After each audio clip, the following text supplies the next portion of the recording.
What's going on, man? It's your boy Butler, man. It's the best day of my life. Tomorrow's not promised. Go on, do your little dance while they still playing your song.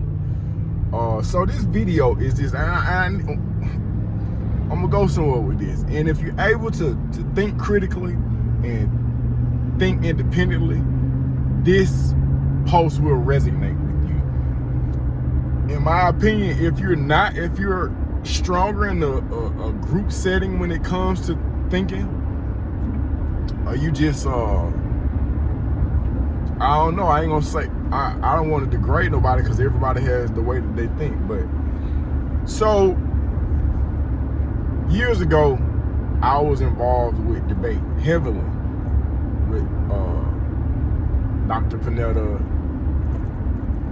and I learned some very valuable things in reference to the way that my mindset works. So, during debate, Dr. Panetta would give us a topic, or there was a topic at hand, and he'd allow you to argue the position that you felt the strongest on. It may be the negative or the affirmative. So let's say we're discussing capital punishment or abortion, and you and I argue the negative. And it's cool to you because you're arguing a perspective or a position that you somewhat believe in. So then what he would do is, 2 weeks later, when he and the students from UGA would come back to the facility, if you argued the affirmative, now you argue the negative. What that forced us to do is to question everything that we believed in, and to create a truth, and to defend that truth. That taught me a number of things. One of them is that truth is in the tongue of the beholder. In the tongue of the beholder. Truth is in the tongue of the beholder.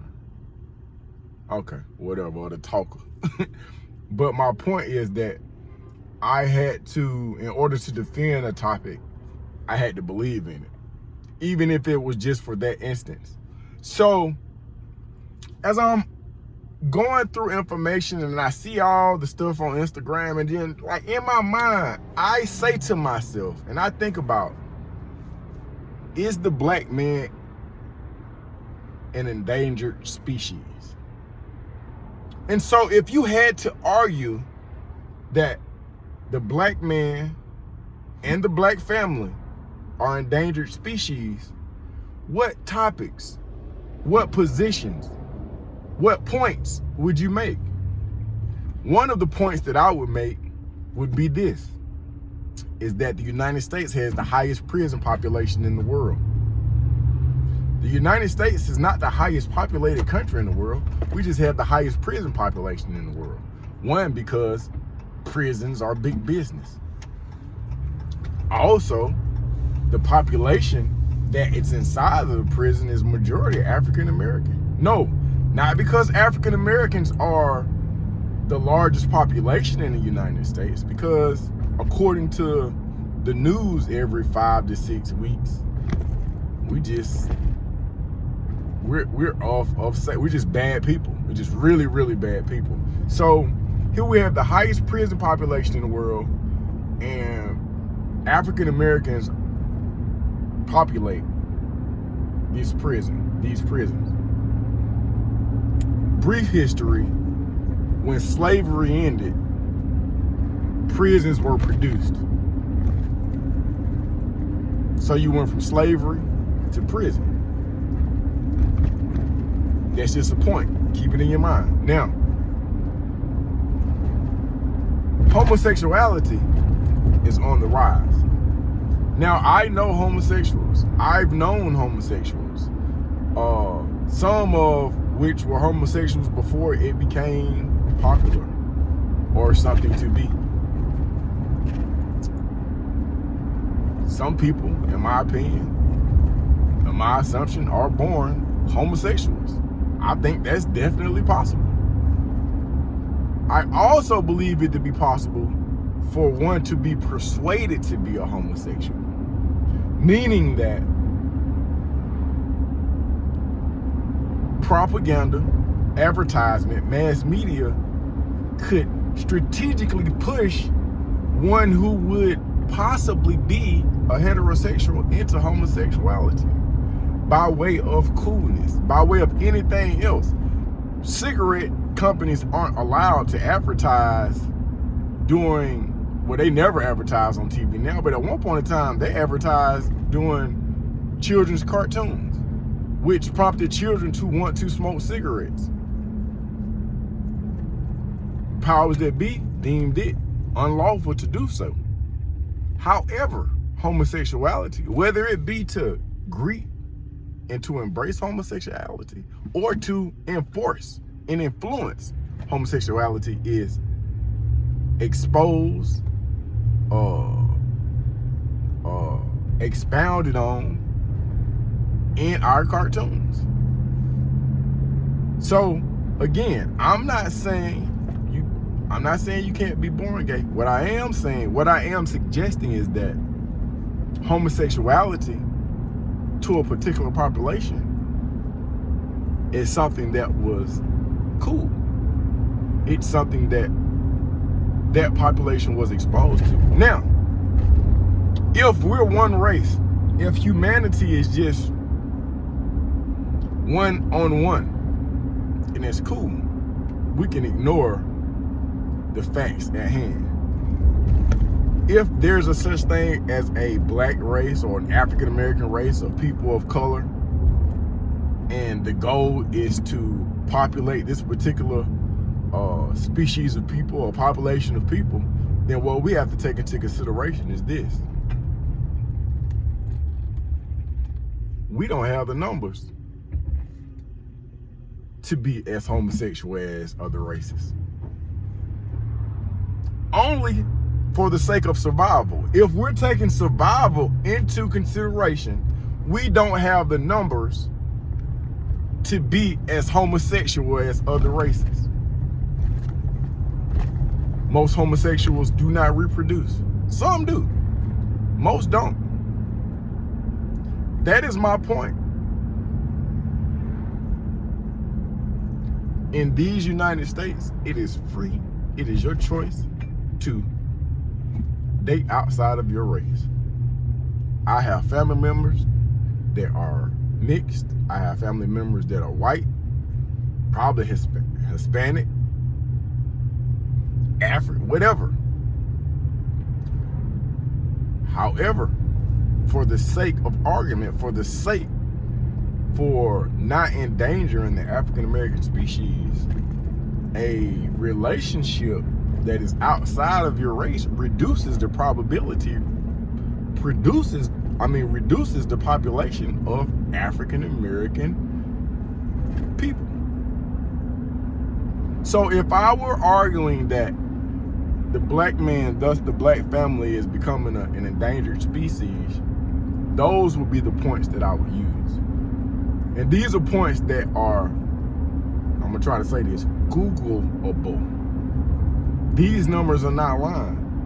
In my mind, I wish I could come up with an accurate number of how many African American males that we'll lose to the streets this summer, and to jail, and to prison.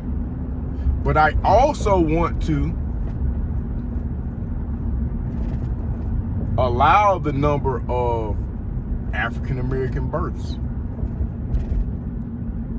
I want to do the math. Are we making enough babies? And if we're not making enough babies, what is it that we can do to produce more African American children? What effect has abortion or the inability to abort in certain states? What kind of effect is that having on the African American race? I'd like to take a realistic snapshot as to what is going on.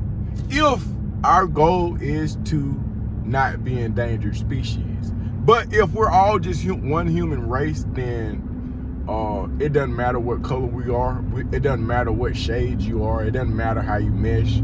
And you have the freedom to do all these things. And those people who go to prison are just bad people. They were just born bad.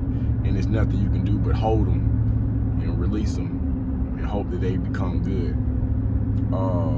And all homosexuals were born homosexuals, and mass media has no no input or no effect on that at all. And African American blood can be found in all races of people. So maybe this hypothetical post won't resonate with you, but when it boils down to it, the black man is an endangered species, and the numbers show it, the census show it. African Americans used to be the minority. We're not even the minority anymore. Hispanics outnumber us. They're continuing to outnumber us. I think that in the future, that line within certain populations is going to be meshed. The reason being is because you have, I'm just thinking out loud, you have certain school systems that are not going to even teach the fact that slavery was a thing. You'll begin to see the premises, you'll begin to see the principles that brought us to understand America as it is are going to either cease to exist or going to be illegal to exist. It's going to be illegal to teach certain things in school systems. So you'll see homosexuality thoughts on the rise, but you'll see the effects of slavery to be decreased in reference to information. It'll be easier to learn about homosexuality than it will be to learn about slavery. Not taking anything from anybody. I'm just simply stating the facts. If this cycle continues, if we keep allowing black hip hop artists to kill black people in their music, listen, when was the last time you heard somebody rap about killing the American eagle? Yeah, it's illegal. If we are an endangered species, why we should have a law that if you kill a black person, it's not just regular. That's gonna be a catch-22, because by the numbers, what I'm thinking is it should be like a hate crime to kill a black person. But the sad part is that large majority of black people care about black people.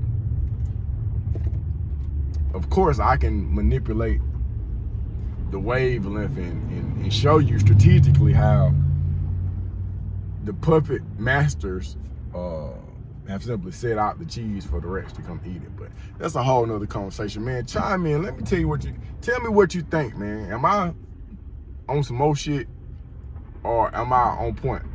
I think the black man is an endangered species. Thus, the black family is an endangered species. And my 3 points of argument is prison population, homosexuality,